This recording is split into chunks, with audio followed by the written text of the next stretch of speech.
हाथ से हाथ जोड़ो कार्यक्रम के तहत सिंधिया में आज कांग्रेस का एक बृहद जन सम्मेलन यानी बूथ मजबूत कमेटी का आयोजन रहा, जिसके अध्यक्ष रहे पूर्व ब्लॉक प्रमुख नेत्र सिंह कुंवर। साथ में रहे ब्लॉक कांग्रेस कमेटी के अध्यक्ष भूपेंद्र सिंह थापा, दीपक बिष्ट, लक्ष्मी गुंजियाल, ममता थापा, नंदा बिष्ट, नृप सिंह गर्ब्याल, सौरभ मर्तोलिया, प्रेम गर्ब्याल व अन्य समस्त कांग्रेस जन उपस्थित रहे।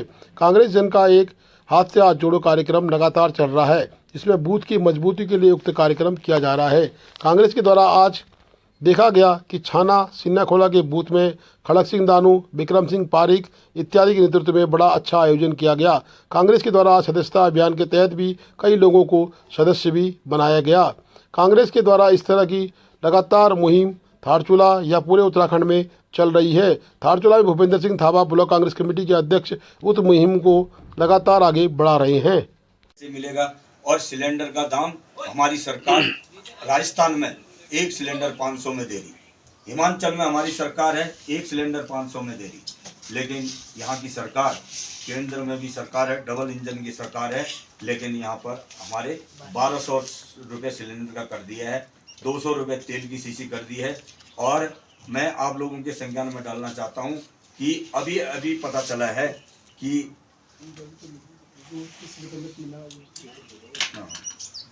अब ये रोड भी आप लोगों को पहले आपके संज्ञान में ही है। हमारी सरकार जब थी तो हमारे माननीय विधायक जी ने और हमारे पूर्व मुख्यमंत्री माननीय हरीश रावत जी ने और हमारे विधायक जी श्री हरीश धामी जी ने ये दोनों तरफ की रोड ऊपर से उस तरफ से सीधा आपका रांथी बोरा गांव, क्योंकि वहाँ से जा नहीं पा रहे थे तो रांथी बोरा गांव के लिए यहाँ से सेंक्शन करवाई, स्वीकृत करवाई। और आपके लिए छाना धोरा के लिए इतना रमणीय स्थल है, देव स्थल है, उस देव स्थल को और विकास के धारा में जोड़ने के लिए माननीय विधायक श्री हरीश धामी जी ने, पूर्व मुख्यमंत्री हमारे हरीश रावत जी ने इसको नाबार्ड से ऋण लेकर आपके रोड को यहाँ तक पहुँचाने का काम किया। आज ये भारतीय जनता पार्टी की सरकार आई, इन्होंने ये रोड के विकास के कार्य सब ठप कर दिए। आपके मकान के जो मकान दब जाता है, टूट जाता है, गिर जाता है, उसके पैसे 7 लाख से घटाकर 4 लाख कर दिए। अब ये बताइए कि आज सरकार किसी जनता की भलाई के लिए एक काम भी नहीं करे। यहाँ पर कई प्रतिनिधि बैठे।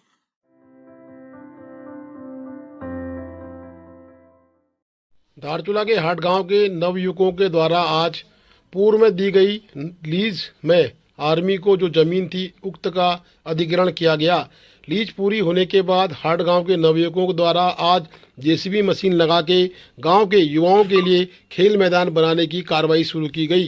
खेल मैदान की कार्रवाई से युवा काफ़ी उत्साहित दिखाई दिए। उन्होंने उक्त स्थल पर जेसीबी लाने के उपरांत कार्य शुरू कर दिया था।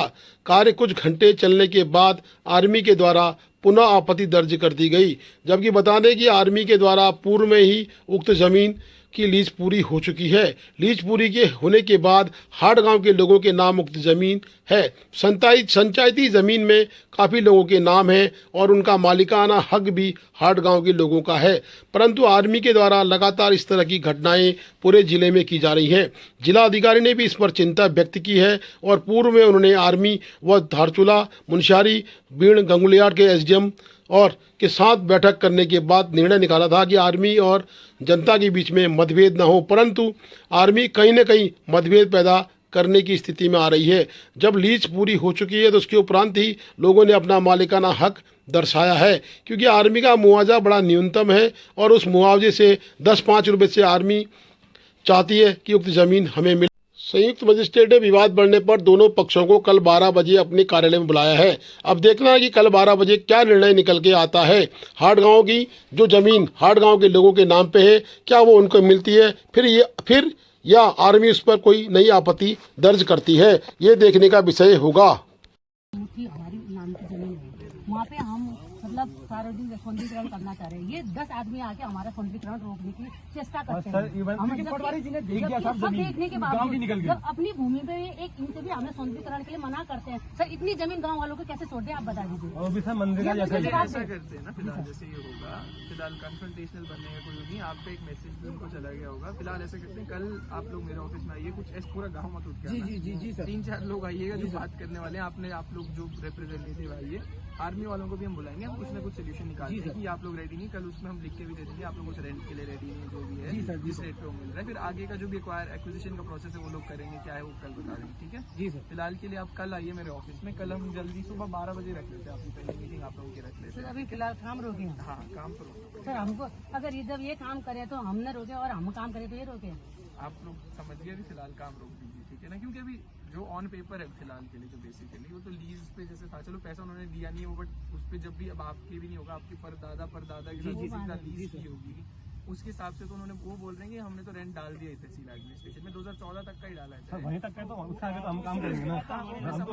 वो तो मैं समझ गया हूँ, पर हम आपके रिजॉल्व कराते हैं इशू, जैसे मैं बोला ना, कल आइए 11 बजे बातचीत करके हो, कन्फ्रंटेशन होने से कोई इशू रिजॉल्व नहीं होगा। फालतू में वो लोग बोलेंगे कि इधर आप लोगों से कुछ होगा, वो हमको बोलेंगे करो कुछ, तो वो कॉम्प्लिकेटेड मत कीजिए चीजें। कल आइए सब लोग 11 बजे हम बैठते हैं, आराम से बात करके सब रिजॉल्व कर लेते हैं इशू को, ठीक है। आप आइए उनके साथ चल रहा था, वो हमें जो भी चल रही थी वो 2009 में समाप्त हो चुकी है। जो आर्मी द्वारा बताया जा रहा है कि हमें 2009 से 2014 से 2021 तक का मुआवजा बढ़ा के दिया जा रहा है, जो हमको अभी तक उसमें हमको पता तक नहीं है।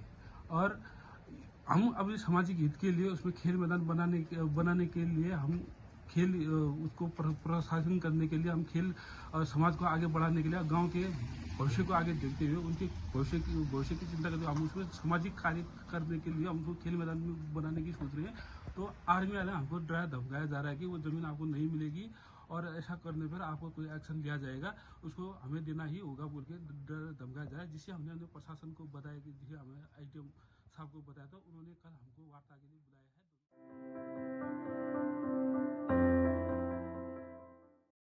धारचूला चिकित्सालय में अल्ट्रासाउंड का कार्य शुरू होगा। मुख्य चिकित्सा अधिकारी सीएमओ पिथौरागढ़ ने बताया कि 26 तारीख से धारचूला में मानसरोवर क्लिनिक के SD भट्ट व उनकी पत्नी एक दिन हफ्ते में बैठकर गर्भवती महिलाओं का अल्ट्रासाउंड धारचूला में करेंगी। अल्ट्रासाउंड मशीन धारचूला में स्वर्गीय निरंजन सिंह कुटियाल की स्मृति में उनकी पत्नी ने अस्पताल को दान की है।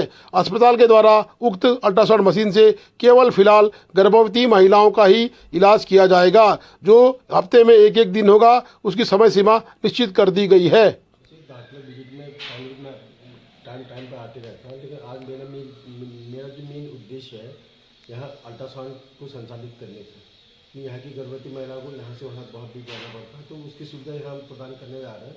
इसलिए जो है कि जो मानसरोवर क्लिनिक में जो अल्ट्रासाउंड चलाता है उनके माध्यम से महीने में 2 हफ्ते 2 बार यहाँ अल्ट्रासाउंड करें।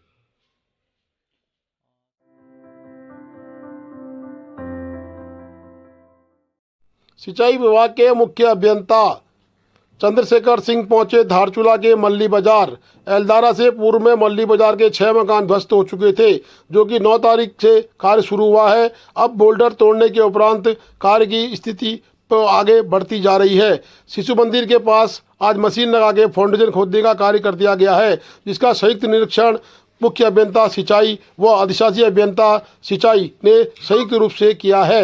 और आपदा प्रभावित परिवारों से भी उन्होंने वार्ता की है और उनको भी समझाया है कि कार्य किस तरह से होगा, जिस तरह कि आप लोग सुरक्षित रह सकें। पहले काम तुम्हारा ये हो जाएगा, तो जो बरसात में होगा, बरसात में बहुत ज़्यादा फायदा मिलने की उम्मीद है हम लोग, और मिलना चाहिए सर, जो उम्मीद मिलना चाहिए सर। जो ऊपर जो डेंजर पॉइंट है, जो रास्ते से ऊपर जो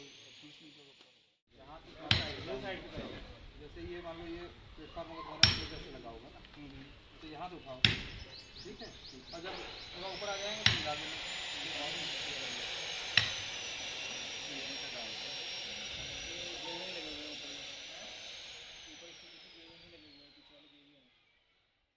मुख्य अभियंता सिंचाई चंद्रशेखर सिंह ने शिशु मंदिर की तरफ चढ़ाई चढ़ी और उन्होंने जाके स्थल को देखा और शिशु मंदिर के पीछे से ही उन्होंने फाउंडेशन निर्माण की बात भी कही है। इस तरह लाव लश्कर के साथ आज मुख्य सिंचाई का आना कहीं ना कहीं कार्य की प्रगति की ओर इशारा कर रहा है। स्थानीय स्तर पर यही दीपक कुमार शर्मा के द्वारा SC श्रीवास्तव साहब को पूरी डिटेल बताई गई और साथ में मौजूद रहे आपदा प्रभावित क्षेत्र के ठेकेदार इंद्रजीत शर्मा व उनकी टीम। और स्थिति अब काम की होती हुई नजर आ रही है। पत्थर पूरी तरह से फोड़ दिया गया है। जो 6 मकान ये पत्थर खा चुका था, इस पत्थर को फोड़ने में 10 दिन लग गए। बड़ी विडंबना रही है। इस तरह के कई बोल्डर अभी ऊपर लटके पड़े हैं, उनको भी फोड़ने की बात चल रही है। देखना है कि क्या वो बोल्डर मशीनों से फोड़े जाते हैं या फिर कुछ नया करके उन बोल्डरों को ध्वस्त किया जाता है, अन्यथा खतरा बरकरार रहेगा।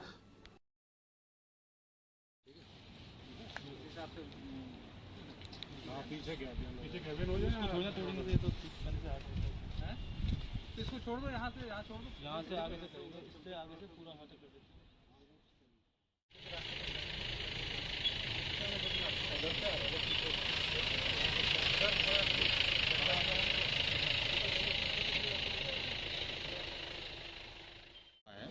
तो इसके लिए क्या प्लानिंग है? अभी आपने आज विजिट भी किया है, इस बारे में कुछ बताइए। अंधारा का जो स्लाइड हो रहा है तो इसमें हमारी प्लानिंग सबसे पहले ये है कि जो मलबा रोका हुआ है अंधारा, उसको साफ करने का है और वो मलबा कहीं नीचे बाज़ार में ना आ जाए, मंडी बाज़ार में। तो उसको रोकने के लिए सबसे पहले तो हम एक गैबियन वाल नीचे बना रहे हैं। वो गैबियन वाल जैसे ही पूरी होगी हमारी, एक हमारा यहाँ रोड के लेवल पे भी एक बनाने का है, एक यहाँ पे गैबियन वाल रोड के लेवल पे बनाएंगे। उसके बाद जो स्लाइड पे मलबा आकर के रुका हुआ है उसको हम काफ़ी स्टीप स्लोप है उसको स्लोप को हम जेंटल करेंगे। तो ये मलबा हटा करके हम जो डंपिंग जोन है उसमें डंप करने का है। जब ये स्लोप जेंटल हो जाएगा तो आधे से ज़्यादा प्रॉब्लम अपने आप ख़त्म हो जाएगी।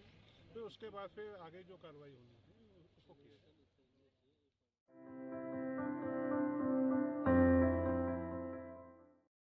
संयुक्त मजिस्ट्रेट दिवेश सासनी ने घटकोला क्षेत्र का किया निरीक्षण। घटकोला में बाढ़ सुरक्षा के तहत कार्य चल रहा है। सिंचाई विभाग की टीम के साथ संयुक्त निरीक्षण के बाद उन्होंने बताया कि घटकोला और खोतिला के पुल का भी निर्माण होना है। इसके लिए भी उन्होंने सिंचाई विभाग को आदेशित किया है कि जल्द एस्टीमेट बना के जिलाधिकारी को प्रस्तुत करें, जिससे कि आपदा के तहत उक्त महत्वपूर्ण क्षेत्रों में निर्माण कार्य का आज आपने निरीक्षण किया है, ये कब तक पूरा होने की संभावना है और क्या असर आपने देखा? धारचूला में हमारे बहुत सारे इंपॉर्टेंट वर्क्स हैं। एलधारा हो गया, हमारी रिवर प्रोटेक्शन वॉल हो गई और हमारा ये गटगाड़ नाले पे जो काम चल रहा है वो हो गया। अभी 2 मेजर प्रोजेक्ट्स में हम लोग जस्ट साइट विजिट करने आए थे डिपार्टमेंट के इंजीनियर्स के साथ एंड जनप्रतिनिधि के साथ। तो अभी हम लोग देख रहे हैं काम अच्छी स्पीड पे चल रहा है। हमारा काम मानसून से पहले बहुत ही अच्छे समय से बहुत ही अच्छी क्वालिटी के साथ काम पूरा हो जाएगा। बाई एंड ऑफ मार्च हमारा ब्रिज के नीचे जो डाउनस्ट्रीम वाला एरिया है वो पूरा कंप्लीट हो जाएगा एंड ऊपर भी हमारा बाई एंड ऑफ अप्रैल हमारा काम लगभग कंप्लीट हो जाएगा। तो हम आशा करते हैं कि हमारा काम अप्रैल और मई में सब खत्म करके प्री मानसून रेंज भी आए तो हम उसके लिए भी तैयार रहेंगे। Please do like, share and subscribe DCL News.